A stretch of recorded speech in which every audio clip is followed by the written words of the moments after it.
নমস্কাৰ বন্ধুসকল, মই আজি আহিছোঁ এটা ব্যতিক্ৰম ভিডিঅ' বনাবলৈ। আজি আহিছোঁ মই প্ৰস্তুতিবাৰ আবাহন থিয়েটাৰলৈ। আবাহন থিয়েটাৰৰ আখৰা গৃহলৈ আহিছোঁ।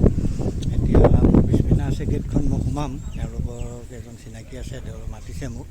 আহিলোঁ, এতিয়া ভাবিলোঁ আপোনালোককো দেখুৱাওঁ যে থিয়েটাৰ আখৰা কেনেকৈ হয়, কি ৰকম।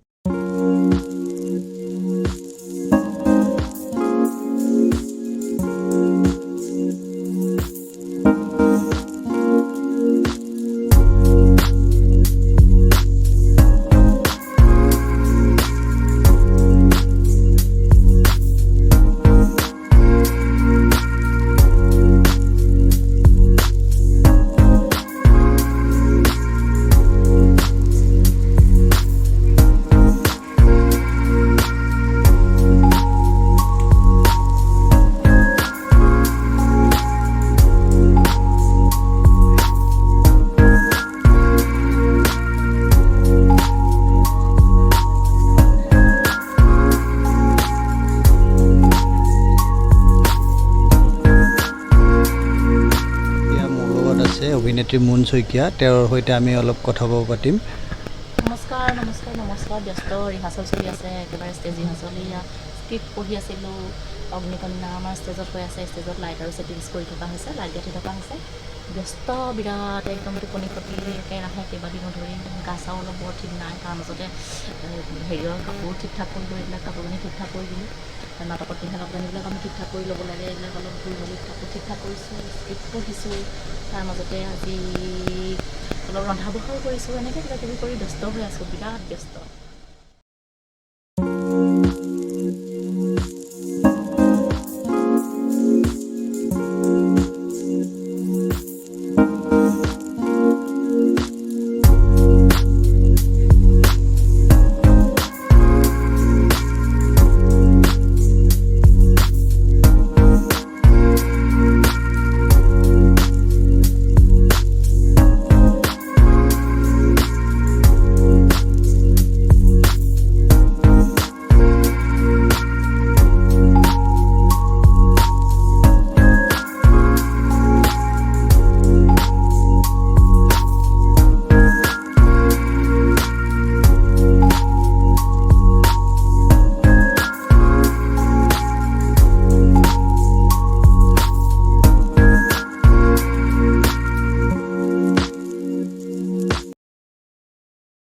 আমাৰ আবাহন থিয়েটাৰ অভিনেতা ঋতু ৰাজ মহন্ত, তেখেত আছে।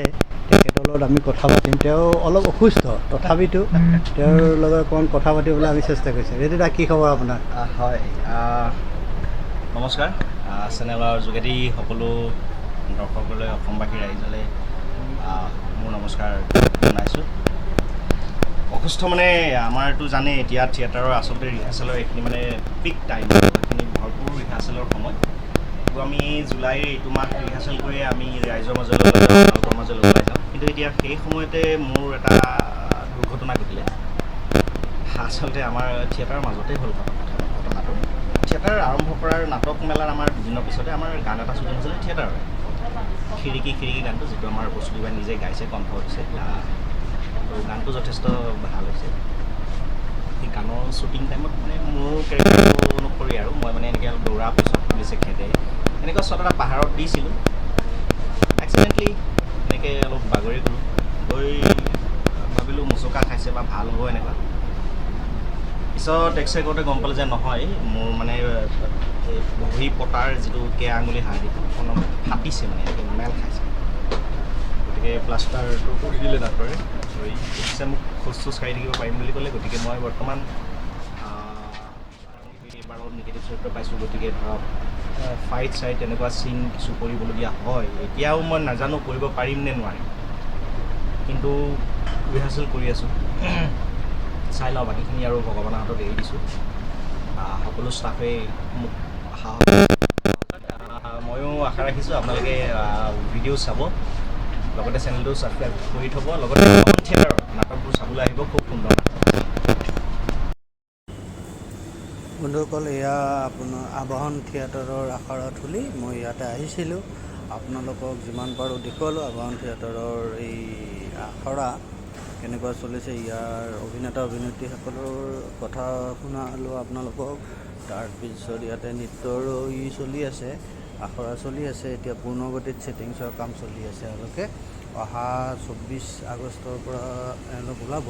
প্ৰথমটো আছে আপোনাৰ হাউলি পাঠশালাত আছে।